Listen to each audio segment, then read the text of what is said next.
হ্যাঁ sir. Sir আপনি আমার ওয়াইফের অ্যাকাউন্টে 2.5 লাখ টাকা পাঠিয়ে দিন। ও আচ্ছা, পাঠিয়ে দিয়েছেন। Thank you so much sir. Neha, একবার তোমার ফোনটা চেক করে দেখো তো, তোমার অ্যাকাউন্টে 2.5 লাখ টাকা ক্রেডিট হয়েছে। হ্যাঁ হ্যাঁ, চলে এসেছে। ও আচ্ছা, ক্রেডিট হয়ে গেছে, ঠিক আছে। তুমি এক কাজ করো, তুমি এই টাকা দিয়ে ওই স্কুটিটা আর ওই বলছিলে না আইফোন নেবে, ওটা নিয়ে নিও, আর বাকি টাকা যেটা বেঁচে থাকবে সেটা দিয়ে তুমি শপিং করে নিও। হ্যাঁ ঠিক আছে। হ্যালো। হ্যাঁ স্যার। কি, অফিস ট্যুরের জন্য বেরোতে হবে এখনই 30 মিনিটের মধ্যে? কি, 1 সপ্তাহের জন্য? আচ্ছা ঠিক আছে স্যার। নেহা, আমি অফিস ট্যুরে যাচ্ছি এক্ষুনি 1 সপ্তাহের জন্য, তুমি তোমার খেয়াল রেখো, ঠিক আছে? আচ্ছা শোনো, কি হয়েছে? খাবারটা তো খেয়ে নাও। আরে না, আমার এখন খিদে নেই। রাহুল, 1 সেকেন্ড দাঁড়াও, আমার কথাটা তো শোনো। দেখো নেহা, তোমার যা কিছু বাকি আছে সেগুলো আমি ট্যুর থেকে ফিরে এসে তোমাকে দিয়ে দেবো, ঠিক আছে? আর তোমার যা কথা বাকি আছে সেগুলো আমি ফিরে এসে শুনবো, ঠিক আছে? এখন আমি আসছি। রাহুল, আমার কথাটা তো শোনো।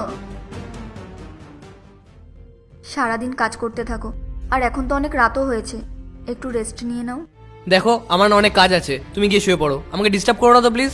আমার তোমার সাথে কিছু কথা ছিল। আমি কালকে কথা বলছি। আমার কথাটা তো শোনো। আরে বললাম তো কালকে কথা বলবো, একবার বললে বুঝতে পারো না? কিন্তু রাহুল, আমার তোমার সাথে অনেক দরকারি কথা ছিল। দেখো, তোমার একটা কথাও শোনার সময় নেই এখন আমার, যাও গিয়ে শুয়ে পড়ো। হ্যাঁ স্যার। হ্যাঁ স্যার, আমি এখনই বেরোচ্ছি অফিসের জন্য। হ্যাঁ, আমি সব ডকুমেন্টস নিয়ে নিয়েছি। হ্যাঁ, আমি এখনই আসছি। শোনো, হ্যাঁ বলো। আমার তোমার সাথে দরকারি কথা আছে। তুমি দেখতে পাচ্ছ না আমার অফিসের জন্য লেট হয়ে যাচ্ছে? আমার একটা ইম্পর্টেন্ট মিটিং আছে, আমি এসে কথা বলছি। আমি তোমাকে কতবার বলেছি আমার তোমার সাথে ইম্পর্টেন্ট কথা আছে, আর তুমি তো আমার কথাই শুনছো না। আরে আমি বললাম তো আমার একটা ইম্পর্টেন্ট মিটিং আছে, আমার লেট হয়ে যাচ্ছে, বুঝতে পারছো না? রাহুল, তোমার কি হয়েছে? আমার জন্য তো তোমার কাছে কোনো টাইমই নেই। না তুমি আমার সাথে বসো, না আমার সাথে খাবার খাও। সকালে উঠে তুমি অফিসে চলে যাও, বাড়িতে এসে ঘুমিয়ে পড়ো, সারাদিন তো কাজই করতে থাকো। কেন, ভুলে গেছো?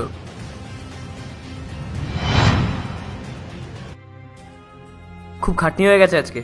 নেহা শোনো না, আমার জন্য 1 গ্লাস জল নিয়ে এসো না। নিজে গিয়ে নিয়ে আসো না। আরে নেহা, তুমি এমন কি করছো? বসেই তো আছো, যাও না, আমি অফিস থেকে এসেছি, 1 গ্লাস জল নিয়ে এসো না আমার জন্য। তোমার কি, আমি যা ইচ্ছে করি? আরে নেহা, তুমি এটা কি বলছো? আমি সারাদিন অফিসে কাজ করে এসেছি, টায়ার্ড আছি, আমি তোমার সাথে কত ভালোবেসে কথা বলছি, আর তুমি আমার সাথে এইভাবে কথা বলছো? কি করবো আমি এমন ভালোবাসা দিয়ে না জীবনের ইচ্ছে পূরণ হয় না। ইচ্ছে পূরণ হয় ভালো একটা গাড়ি, ভালো একটা বাড়ি, আর তুমি তো আমাকে একটা আইফোনও দিতে পারো না। পার্ট 2 দেখতে সাবস্ক্রাইব করুন W Short 07।